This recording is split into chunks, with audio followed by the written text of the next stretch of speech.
मंडळी, चॅम्पियन्स ट्रॉफीमधल्या भारतीय संघाच्या सामन्यांसाठी किंबहुना त्याच्या रिपोर्टिंगसाठी एबीपी माझाचे क्रिकेट समीक्षक सुनंदन लेले हे दुबईत दाखल झालेत.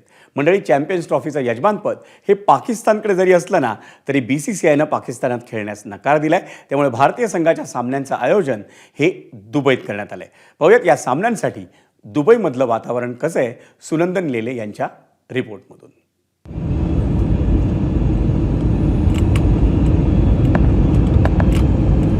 एबीपी माझातर्फे चॅम्पियन्स ट्रॉफीचं वार्तांकन करण्यासाठी मी दुबईला आलो आहे आणि मला एका आडोशाला उभं राहून हे शूटिंग करायला लागतं आहे. त्याचं कारण मी वाळवंटी प्रदेशात आहे, प्रचंड ऊन आहे, अजिबात नाही, थंडगार हवा आहे, आकाशात ढग आहेत आणि चक्क थोडा थोडा रिमझिम पाऊस पडतोय.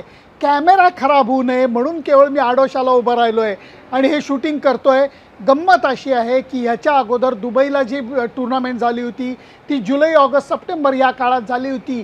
प्रचंड गरमी, प्रचंड उकाडा. आत्ता जानेवारी फेब्रुवारीचा मोसम आहे, त्यामुळे या वाळवंटी प्रदेशातसुद्धा थंडगार हवा आहे. कंपॅरेटिव्हली इथं गार हवा आहे आणि ह्याच्यामध्ये चॅम्पियन्स ट्रॉफीचे भारतीय संघाचे महत्त्वाचे 3 सामने हे दुबईमध्ये होणार आहेत.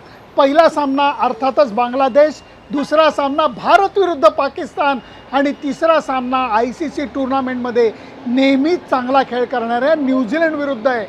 चौथा सामना हा सेमीफायनलचा आहे आणि पाचवा सामना तुम्हाला माहीत नाही, पाचवा सामना ही दुबईमध्ये होऊ शकतो जर भारतीय संघ अंतिम सामन्यात आला तर.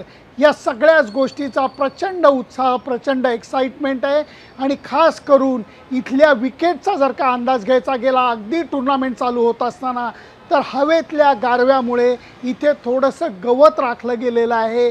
या विकेट्सना पूर्णपणे विश्रांती मिळालेली आहे. त्यामुळे ग्राउंड्समनचं म्हणणं असं आहे की ही विकेट T20 वर्ल्ड कपला होती तशी नसेल की टॉस जिंका मॅच जिंका.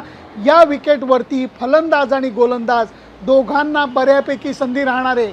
बॅट्समनची दादागिरी राहणार आहे पण बॉलरला अगदीच काही मदत नाही असं होणार नाही आहे. त्यामुळे भारतीय संघ 5 फिरकी गोलंदाजांना घेऊन या स्पर्धेत उतरला आहे. त्यामुळे ह्याची सुद्धा एक वेगळी एक्साइटमेंट आहे. सुनंदन लेले, एबीपी माझा, दुबई. एबीपी माझा, उघडा डोळे बघा नीट.